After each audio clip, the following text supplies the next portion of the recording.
What's poppin', y'all? Playboi Carti, I Am Music. It was supposed to be 2024 music, and then now it's 2025, and there has been new music, but not the new music that people thought it would be with the whole album. Now, there's a lot of different talk about how people feel about the anticipation that Carti's been building up, if he's going to be able to live up to it, why he's doing it, how brilliant he is, some people will say, which I don't think is the case. Now, do I think Playboi Carti's a dunce, like an idiot? No, I don't. But people will overestimate how brilliant you are without taking into context a lot of the people that helped put you in a position to be at the top. Once you're at the top, maintaining it isn't really that difficult. You just gotta not mess up more so than do something outstanding. But we gotta give credit because Carti's still taking risks musically, and he is behind the music, which isn't the only reason why he got to as popular as he is. But in anticipation, one of the people that Carti has been doling out information to is Akademiks on when he's going to drop. So Akademiks was on live with Zias and Bilu, and he said the following about the information that he's received thus far.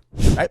And they wanted to know when the album was going to come out, whatever, and he told them, hey, listen, the album's going to come out soon in February. He supposedly told some other people February. His label hasn't confirmed to me February.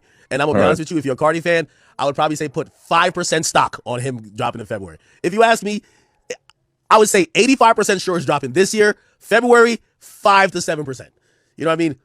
Here's the thing, too. I think Carti's enjoying the reality of the longer he doesn't drop, his buzz isn't going nowhere.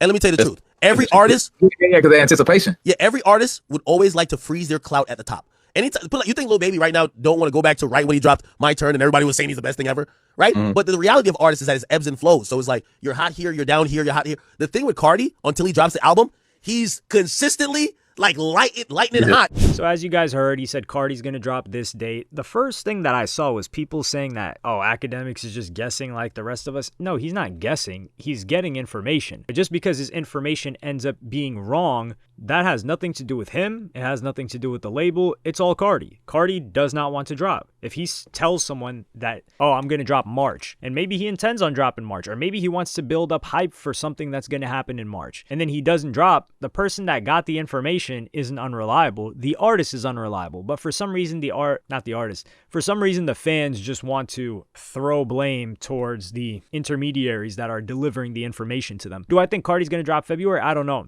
When he's talking about freezing his clout at the top, I don't think that's the full picture. Now, I will say Carti, there was a lot of anticipation. I don't know if it's as high. Okay, I would say for Whole Lotta Red, the anticipation was at the same level, but it wasn't at the same standing in terms of the audience was smaller than it is now. So the audience is way bigger, but the level of anticipation is the same. And when Whole Lotta Red came out, a lot of people were disappointed and clowning him in the beginning. And he almost got, I wouldn't say bullied into dropping a deluxe or another project, but he let it sit. He went on tour, he did a bunch of things, and people started to appreciate it more. Even I'm one of those people where I've got one to three songs on there that I still enjoy. As a project, do I think it's great? Nah, I still think it's trash. But that's neither here nor there. So with 2024 or I Am Music, I think it's more than Carti just trying to build himself up. Because even if the music doesn't do well, the hype that he's using right now extends into what he's trying to build. And this circles back to another clip that Akademiks had put out talking about how smart Carti is. I'll play that for you guys now about how he sees everything. They're like, call him liar, this and third.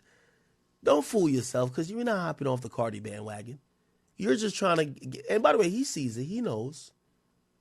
And I'm pretty sure he'll give y'all a song pretty soon. He's smart. He's a very smart, I'm telling you. Playboi Carti is one of the smartest artists I know.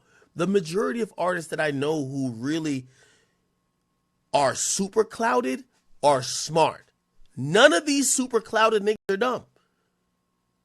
Carti's one of the most in tune niggas, point blank, period.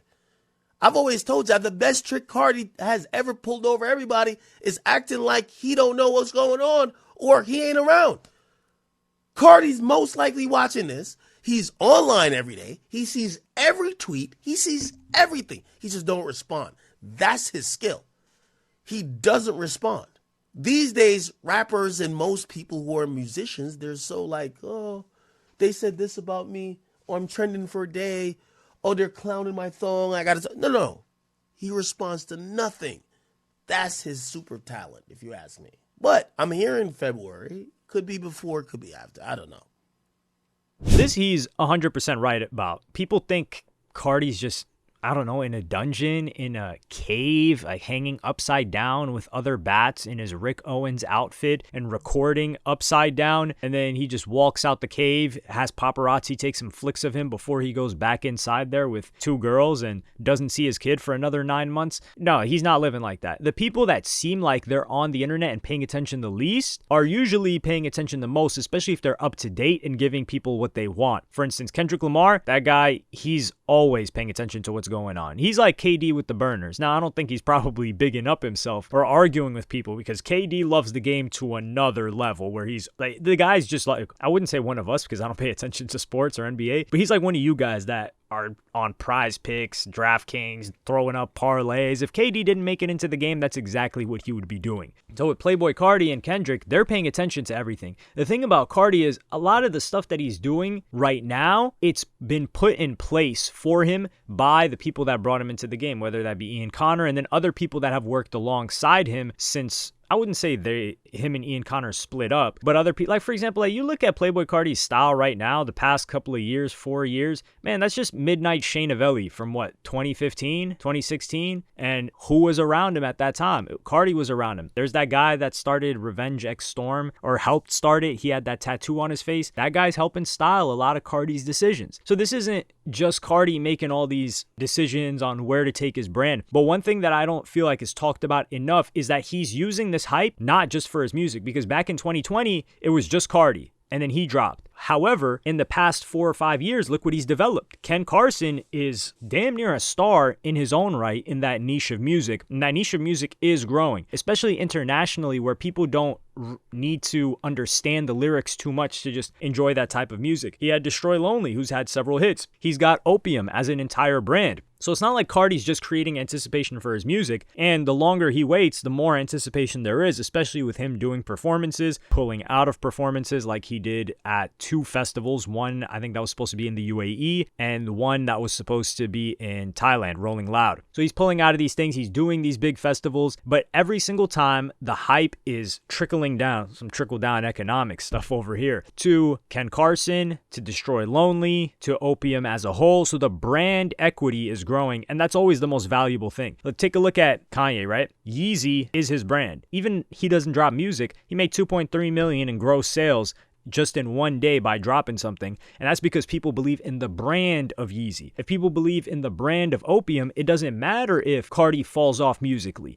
And we all know Carti's, of course, making a ton of money from music. He doesn't need to do anything else. But how he really builds and cements himself long term with his own empire is via Opium. And the longer he waits, and he's kind of like distributing his energy towards his artists right now, that's where I think his brilliance actually comes in, as opposed to him just creating a bunch of hype and being mysterious for his own sake. Because if that was the case, he would have dropped a year ago. But he's building out this Opium thing, which I wish you don't really know how big Opium is until you start to go to other countries, other major cities, places that don't even speak English. I'm telling you, like, these people are not listening to Lil Baby. They're not listening to, they're probably listening to the Tommy Richmond song, $1 Million Baby. But they're not listening to a majority of these rappers that are bigger in the US than Playboi Carti, but they know Playboi Carti's music, and they know that style, and they're dressed to the nines in that style, and they love it, and they love the aesthetic and the brand, sometimes even more than they love the music. Like, they may mess with Opium aesthetic, but they don't even really listen to it like that. They may not even know who Ken Carson is. And that's where the strength in branding comes, because think about how many people were wearing Yeezy 350s around the world, so much so that they're faking them in the middle of Guatemala and Tunisia. These people didn't know who Ye was. Many people that were wearing them. You see grandmas wearing them. You see uncles wearing them. People that don't even speak English.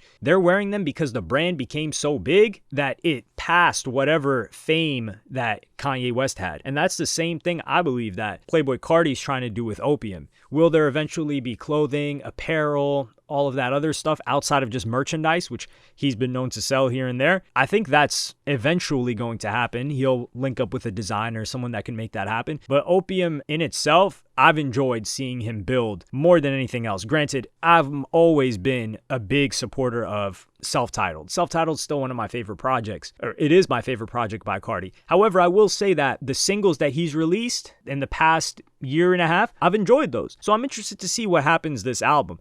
Still, a whole lot of red, like that kind of inaudible music, that just like rage music, really not for me. Maybe past my age group, I don't know. When I was that age group, like let's say 16 to 21, I don't even think I would have messed with it then. But you never really know. You can't just go back and say, oh, nah, I wouldn't have messed with that. So I'm interested to see how this builds. This is one of the most exciting things for me with how Playboi Carti's taking his career vision, brand, and empire, as opposed to just, oh, Carti's releasing another album. But let me know what you guys think in the comments. Like, subscribe, and hit the notification bell if you enjoyed. Follow me on Twitter and Instagram. Thank you for watching. Peace.